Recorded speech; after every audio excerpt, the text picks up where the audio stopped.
Korang mesti pernah tengok cerita Fast and Furious yang mana Brian O'Connor dia ada bawa satu besi buruk datang jumpa Dominic Toretto yang dia orang restore balik kereta tu, dan kereta tu was able untuk smoke Ferrari atas jalan, Toyota Supra. So hari ni kita akan borak tentang history dari mana datangnya Toyota Supra ni, daripada apakah nama adik-beradik Toyota Supra ni dan sebagainya. Jom kita tengok.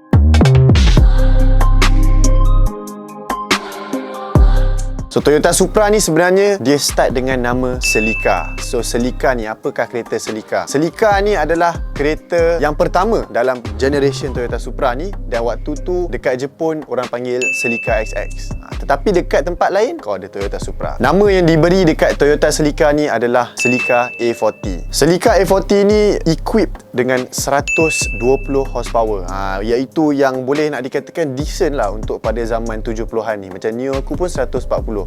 Itu kita tanya sembang lah. Pada zaman Toyota Supra A40 ni keluar, stigma di belakang kereta-kereta Jepun ni adalah kereta Jepun ni hanyalah untuk korang bawa santai, ada 4 tayar untuk korang pergi daripada destinasi A ke destinasi B. Tetapi dengan Toyota Supra ni lah diorang break stigma yang orang banyak letak kepada kereta-kereta Jepun ni. Pada tahun 1981, model yang seterusnya keluar, iaitu Toyota Supra A60, A60. Untuk model A60 ni, Toyota decided untuk redesign balik seluruh body kereta Celica ni, dan daripada A60 ni lah diorang dapat nama Supra tu. A40 tak dapat lagi nama Supra, tetapi A60 dah dapat nama Supra ni. Nama Supra ni datang daripada perkataan Latin, ataupun maksud dia iaitu to surpass, atau untuk pergi lagi jauh, be much more above.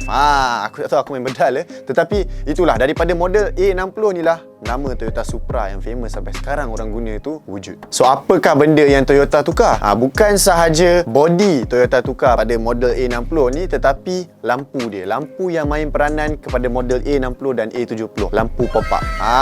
Lampu pop-up ni adalah salah satu trend lah untuk kereta-kereta pada zaman dulu kan. Siapa yang ada kereta lampu pop-up ni, memang orang cakap style lah. Kau nak tarik awet pun senang.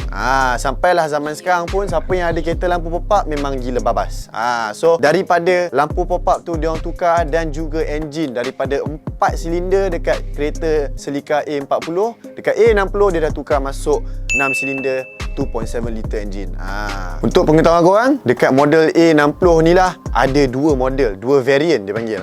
So ada variant P dan variant L. Variant P bermaksud performance dan variant L bermaksud luxury. Performance maksudnya dia datang dengan manual gearbox, dan L datang dengan automatic gearbox lah untuk luxury. Untuk korang bawa santai-santai, tak payah nak hadap jam semua. Untuk model A60 ni, dia ada slight changes dalam horsepower dia lah. So untuk model A40 140 horsepower, untuk model A60 ni didatangi dengan 160 horsepower, which is a decent amount of power pada time tu lah, pada zaman tu. Tetapi the real fun behind Toyota Supra ni bukan start pada model A60, tetapi start pada model A70, Toyota Supra Mark III. So untuk model A70 ni, bila dia keluar pada tahun 1986, dia ada separation sikit. Ada separation dengan nama Supra dan Celica. So untuk Supra ni, JDM fans memang go crazy lah, memang gila. Untuk model Toyota Supra A70 ni, dia mengekalkan foundation rear wheel drive, iaitu kereta tarik belakang. Tetapi untuk model A70 ni, dia diberi engine 3.0, inline 6 dan juga turbocharger. Dekat sini lah startnya ada masuk turbo dekat dalam kereta. So pada zaman ni, tak silap aku lah, dia punya nama kod engine adalah 7M GTE untuk Mark III ni. Tetapi ada a few changes yang Toyota buat. Pada tahun 1990-an macam tu lah, Toyota still mengeluarkan kereta Toyota Supra Mark III ni, dan pada tahun ni juga dia mendapat engine yang baru, iaitu 1JZ GTE. Daripada sinilah yang kita duk selalu dengar 7J tu start dengan 1J dulu. Jangan tamak. So itulah dia.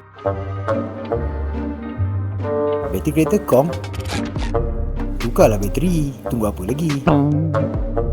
Astra kan ada bateri premium pada harga senyum. Ada 50 je. Jangan risau, Batiko.com ada skim pembayaran ansuran tanpa faedah serendah RM50. Engine 1JZ GTE stok saja didatangi dengan 276 horsepower. Beza 76 horsepower dengan engine 7M GTE iaitu 200 horsepower. So biasalah kan, bila kita buat research ni, kita tengok Mak Saleh selalu bandingkan engine dengan horsepower ataupun power bandwidth lah. So itulah power yang didapati di dalam engine 1JZ ni. 276 pada tahun 90-an sangat-sangatlah hebat untuk dibandingkan dengan zaman sekarang lah. Tetapi generation yang keempat ni yang kita selalu dengar dan kita selalu beria bila kita tengok. Generation mana? Toyota Supra Mark IV A80. Pada tahun 1993, Toyota mengeluarkan kereta Toyota Supra Mark IV iaitu diberi kod name A80. Kalau korang rasa Toyota ni dah puas dengan 276 horsepower yang dia dapat daripada 1JZ GTE, korang silap. So Toyota Supra Mark IV ni dia share sama model ataupun sama base dan drivetrain bersama Toyota Sora. Kalau kau tahu Toyota Sora tu yang macam ada dua lampu kecil dengan besar tu kan. Itulah Toyota Sora. Untuk Toyota Supra Mark IV ni, dia punya emphasis ataupun dia punya aim untuk kereta ni sangat-sangatlah lagi besar daripada Toyota Supra Mark III. Dia punya emphasis atau dia punya aim adalah untuk performance. So apa yang Toyota buat? Toyota sumbatkan engine 2JZ GTE ke dalam model Toyota Supra ni. Tapi selain model 2JZ GTE ni, ada juga yang naturally aspirated punya model iaitu 2JZ GE. Kalau kita orang boleh, kalau korang tahu 2JZ GE ni ada di dalam kereta Lexus IS 300 tak silap aku. So itulah model engine ni, and kelebihan engine 2JZ ni. Kenapa hebatnya engine 2JZ ni adalah kerana pada zaman tu federation company, the big names dekat Japan yang buat kereta ni, diorang agree untuk tidak compete sesama each other dan sign satu paperwork lah untuk cakap, okay, kita akan buat kereta yang power output dia tak tinggi, tak lebih 300 horsepower tak silap aku lah. So bila diorang buat macam ni, Toyota Supra ni ataupun Toyota dan juga Nissan, diorang senyap-senyap buat engine yang sangat-sangat hebat, tetapi dikeluarkan stok dengan 270 horsepower, tetapi power bandwidth boleh capai 800-900 horsepower. Power bandwidth dia sangat-sangatlah tinggi. Ada yang buat sampai 1000 horse, ada yang buat sampai 1500 horse, tak pecah. Macam mana dia orang buat? Sebab Toyota dengan Nissan dah fikir awal-awal untuk buat satu engine that is capable of handling all the power. Kenapa Toyota Supra Mark IV ni sangat-sangatlah ikonik? So cerita dia adalah kerana betapa famousnya kereta ni dan powernya kereta Toyota Supra Mark IV ni. Movie-movie seperti Initial D, Wang and Midnight dan ultimately Fast and Furious lah. Movie-movie ni included the Toyota Supra dekat dalam movie diorang, and eventually benda ni lah yang jump startkan JDM punya scene dekat dalam satu dunia. So bila korang tengok Toyota Supra atas jalan, hati korang pun berdebar tak duduk tenang. Sebab apa? Sebab kereta tu ada hantu. Bila brand korang dah menjadi legenda, korang pun perlulah relax dan tidak beria. So itulah apa yang Toyota buat. Dia pun relax, dia senyap. Lepas Toyota Supra Mark IV, dia tak buat kereta apa-apa, dia stop kejap. Tetapi selepas nak dekat 20 tahun, Toyota mengeluarkan Toyota Supra Mark V, iaitu diberi kod name A90. Kenapa Toyota decide untuk keluarkan Mark V ni?